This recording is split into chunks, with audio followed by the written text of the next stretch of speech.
Assalamualaikum warahmatullahi wabarakatuh. Hi, it's me Anggi Angelina and welcome back to my channel. Today I will review a journal by using an oral presentation. The assignment to review this journal was made for the academic speaking class by Sir Muhammad Chandra. So the journal I will be reviewing is entitled EFL Learners, Learning Styles and Their Attributes. This journal was published at National University of Ho Chi Minh City. This journal was written by Lu Trong Tuan. There are several parts that I will convey about this journal. The first is introduction, the second is methodology, and the last one is the conclusion. Alright, now we go to the first part is introduction. The most important research and data for an educational improvement in recent years is the shift from an emphasis on the language teaching methodology to language learners and variables that influence language learning. Mainstream language teaching no longer deems teaching methods to be the key factor in determining the success or failure of language teaching and learning. Learners shape their own learning process enormously. The rise of individual difference research has brought forth new perception of the nature of learner differences. More and more researchers have been conducted to handle individual differences in the learning process, such as Bialstock and Capel and Roberts, Nyman and Frohlich, and Tedesco and Rubin. These researchers have centered much on such fundamental questions as what makes a good language learner and why some students develop proficiency more briskly and easily than others do. One of the causes is that there are considerable individual differences in language learning in terms of gender, age, social status, motivation, attitude, aptitude, and culture. What works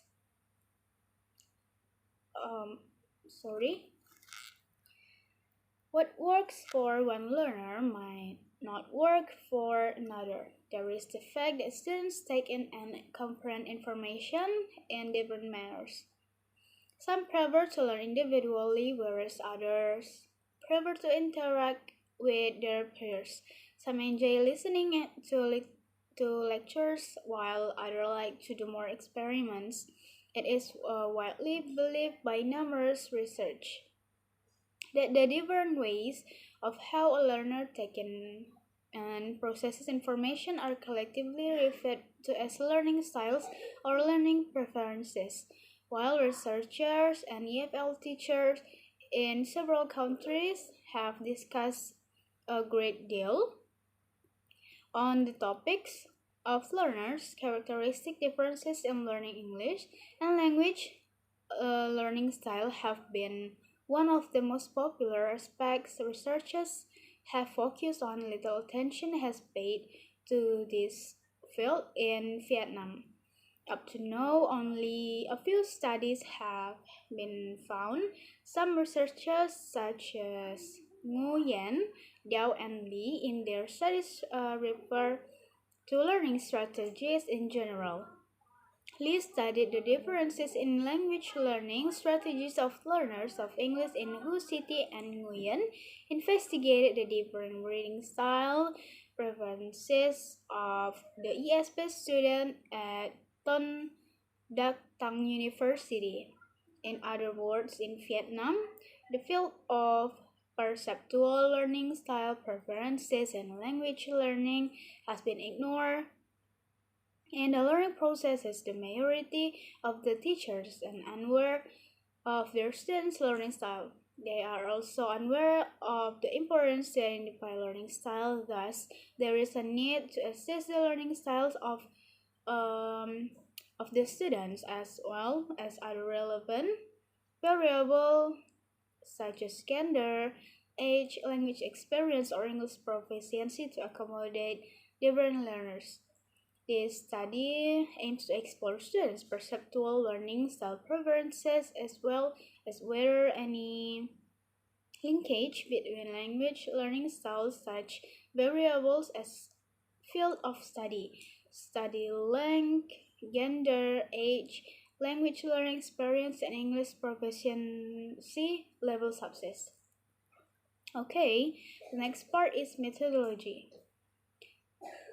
This journal uses 172 students, 104 females, and 68 females from 10 intermediate EFL classes at the Center for Foreign Languages of the University of Social Sciences and Humanities in Ho Chi Minh City were invited to participate in the study. The average age was 22.18 years, ranging from 16 to 42 years old. The participants varied greatly in terms of the length of their learning experience. The mean years of learning experience was 8.61, with a standard deviation 4.07 from the mean. Alright, now we go to the last part, which is the conclusion. In conclusion, the results of the analysis and discussions indicated that there existed some significant relationship between students' learning style preferences and such variables as field of study, length of their theory study, gender, age, learning language experience, and English proficiency level.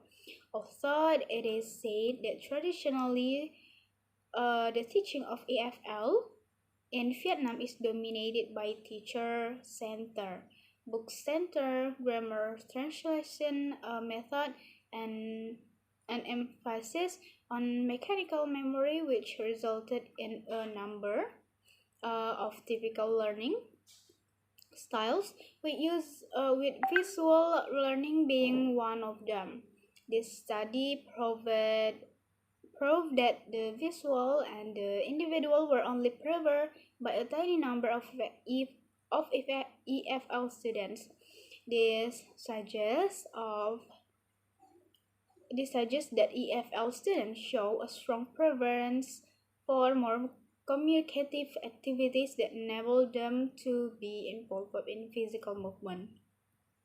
It seems students are more and more adapting themselves to active learning and express a negative attitude towards passive learning or rote learning.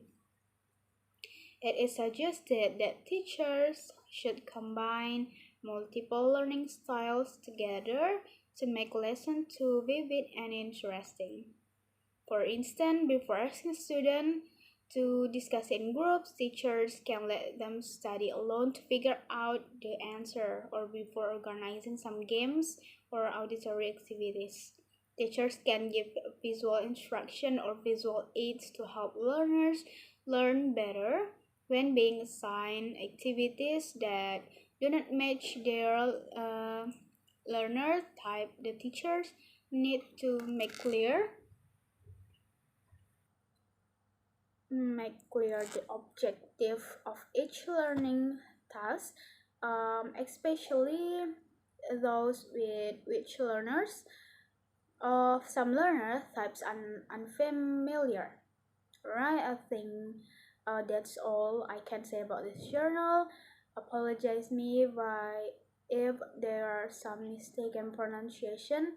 Thank you so much for your kind attention and your time. Wassalamualaikum warahmatullahi wabarakatuh. Goodbye.